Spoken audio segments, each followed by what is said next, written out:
Salut Virgile. Salut Guillaume. Déjà, est-ce que tu peux nous dire un petit peu plus qui t'es, ce que tu fais? Oui, Virgile Bazio, ingénieur, agronome de formation.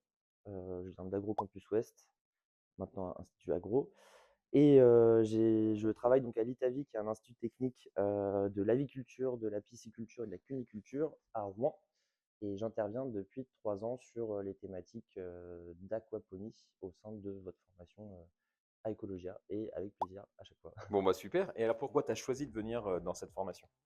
L'aquaponie, c'est une filière qui est toujours en structuration et une des choses qui lui faisait défaut peut-être pour son développement, c'était le manque de formation des futurs porteurs de projets et le fait de ne pas toujours avoir les outils nécessaires pour monter, porter des projets en aquaponie qui sont des outils à la fois techniques, économiques.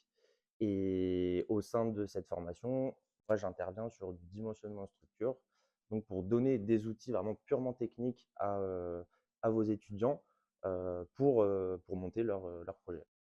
Du coup, Virgile, qu'est-ce que tu penses de la formation TSA et de son impact en fait par rapport aux participants et à ce qu'on essaye nous de faire par rapport à la filière? Sur les participants, l'évolution au cours de la formation entre le début de la formation où nous on intervient avec des concepts très techniques et la fin de la formation où ces étudiants ont accumulé des compétences, des connaissances qui leur permettent de proposer des projets vraiment construits, c'est super intéressant et moi c'est ce qui me motive aussi à réintervenir chaque année. Cool.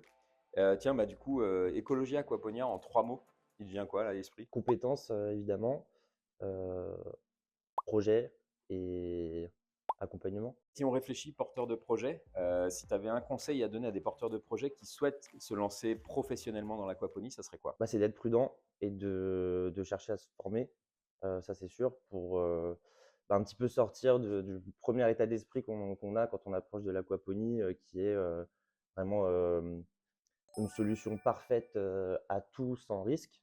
Et au final, comme dans tout projet, c'est beaucoup de travail, beaucoup de connaissances à acquérir pour monter des choses solides, cohérentes avec ce que les étudiants veulent créer. Donc, redescendre les pieds sur terre. C'est ça. Techniquement, c'est pas magique et économiquement, il faut que ce soit viable. Écoute, en tout cas, je te remercie vraiment. Je te remercie vraiment pour ton implication, l'implication de l'ITAVI, d'Aurélien, bien sûr, qui a pas pu venir aujourd'hui pour la formation. C'est extrêmement riche d'avoir à chaque fois des intervenants extérieurs, des intervenants compétents, des intervenants qui sont en plus vraiment au sein de la filière. Alors là, on parle d'aquaponie, mais en fait, vous êtes plutôt spécialisé aquaculture au départ. On essaie d'avoir des intervenants de tous les mondes qui gravitent autour de l'aquaponie. On est ravis de pouvoir avoir des temps d'échange comme ça avec des participants de marque comme toi. Si je te donnais le mot de la fin, là, ça serait quoi? Ce serait pour le développement d'une filière aquaponique qui est solide, qui est reconnue par les consommateurs, qui est soutenue par les financeurs et avec des projets portés par des gens formés, compétents et pragmatiques. Merci Virgile, Avec plaisir, merci à à vous. bientôt.